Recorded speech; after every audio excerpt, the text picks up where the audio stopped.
Hello, I'm Hallee Bridgeman, and this is part of the how to cook a Thanksgiving feast using whole food and real food. So right now what we're going to do is make cranberry sauce out of whole cranberries. And this is what you're going to find in the grocery store. In most stores you're going to find this brand and this size. The original recipe that I'm making calls for 6 ounces of cranberries. This is a 12-ounce package. And because I'm doing 2 Thanksgiving meals, I'm going to use this entire package. So I'm going to end up doubling the recipe. So you have this package. You need to dump out the cranberries and wash them, and then sort them out, looking for ones that are really soft or any that have stems. Pull the stems off, and then wash them really good and put them in a pan. Okay? And we're going to zest some oranges. So this is a zester, but it's okay if you don't have this, because if you don't, the chances are you have one of these. And if you have one of these, you can use the really small side to zest an orange with. So what I'm going to do is zest the peel of the orange down to the white. And I want 2 tablespoons. My recipe for 6 ounces of cranberries, which if you're just having a regular size Thanksgiving party, you only need the 6 ounce. You don't need all 12. And I'm going to show you what to do with the other half of the bag when we make our punch. So you only need 1 bag if you're doing regular. So this is about a tablespoon of zest. I need 2. So I'm going to do it again with this orange. These oranges have already been washed and dried. I don't like zesting wet oranges. The zest gets all sticky against the zester. It just becomes cumbersome. So the zest is filled with beautiful orange oils. And that makes everything smell really good, and it's incredibly flavorful. So I'm putting in the orange zest into this pot of cranberries. And then what I'm going to do is juice these oranges.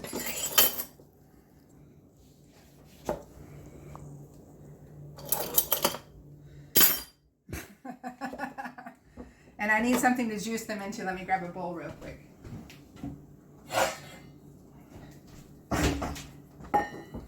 So you need the juice of 1 orange.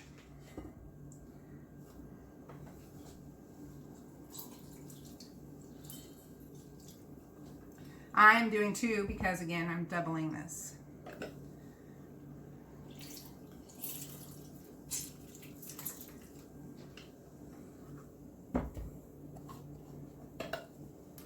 You can squeeze it by hand if you want.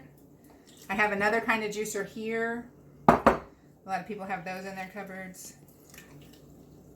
If your oranges have seeds, strain your juice so you don't end up with the seeds.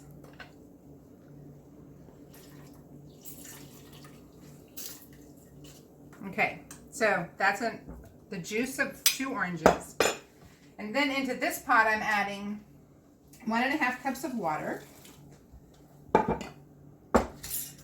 And this is honey. So this is raw, natural, for me, Kentucky honey. You want to buy honey that is local to you because it's really good for seasonal allergies, as your body will take the pollen that the honey is made from and generate some natural histamine. Okay, so this is 2/3 of a cup of honey. Let me wash my hand real quick.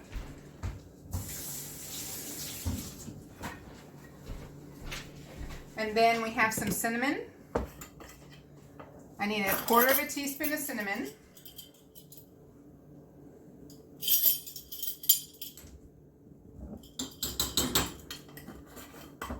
And 1/4 teaspoon of salt.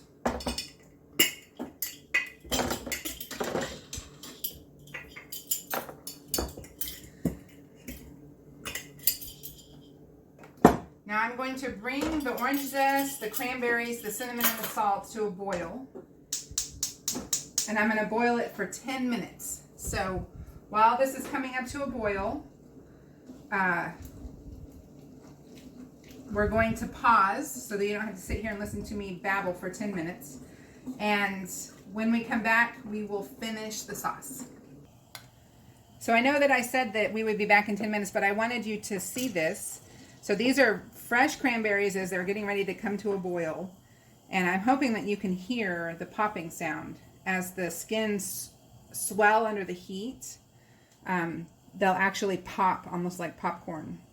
You can see that some of them have already popped. See, the skin has split on this one here.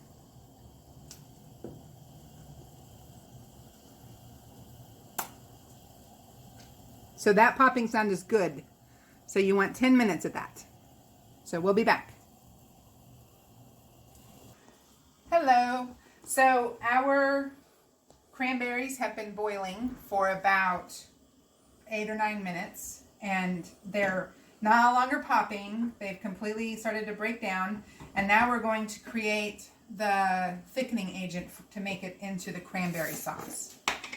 So I'm going to dissolve 2 tablespoons of cornstarch into that orange juice that we squeezed earlier.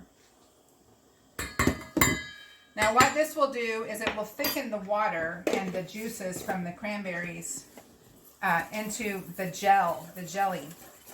Now if you don't want to use cornstarch, you can use arrowroot starch. You can use the same measurement, 2 tablespoons. If you wanted to use tapioca or potato flakes or something, you would only need to use about 2 teaspoons for every tablespoon. So while this is boiling, I'm going to pour my orange juice into this, and you can see that it instantly started to thicken.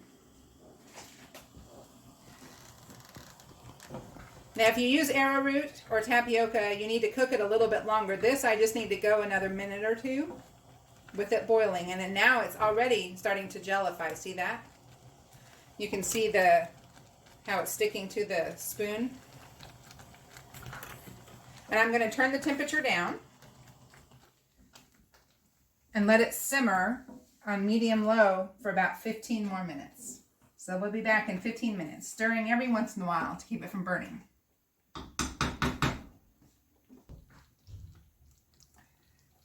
So this has simmered now for about 15 minutes, and we're going to call it done. You can see that it is thick, it's jellified. The cornstarch has done its job. The sugars and the honey and the fruit have thickened as it's heated and cooked down. So now we're going to pour it into preferably glass bowl. If you have glass, use glass. And then stick it in the refrigerator. And as it cools, it's going to thicken even more. I'm going to leave this in the bowl and let it just set out for a little while. Let it quit steaming. And then I'm going to put the lid on it, and I'm going to stick it in the fridge, and we'll be ready to go for Thanksgiving Day. I saw an article that said that most Americans hate canned cranberry sauce. And I don't mind canned cranberry sauce. It tastes fine to me. However, this is nothing like the canned stuff. This is, 4 ingredients: cranberries, oranges, honey, and cinnamon. It is fresh tasting. Your mouth loves it, and it's the best thing to go with a piece of white turkey meat. So I encourage you, even if you don't like the canned stuff, give the fresh cranberry sauce a try. It's easy, it takes no time, and you will be really happy that you did.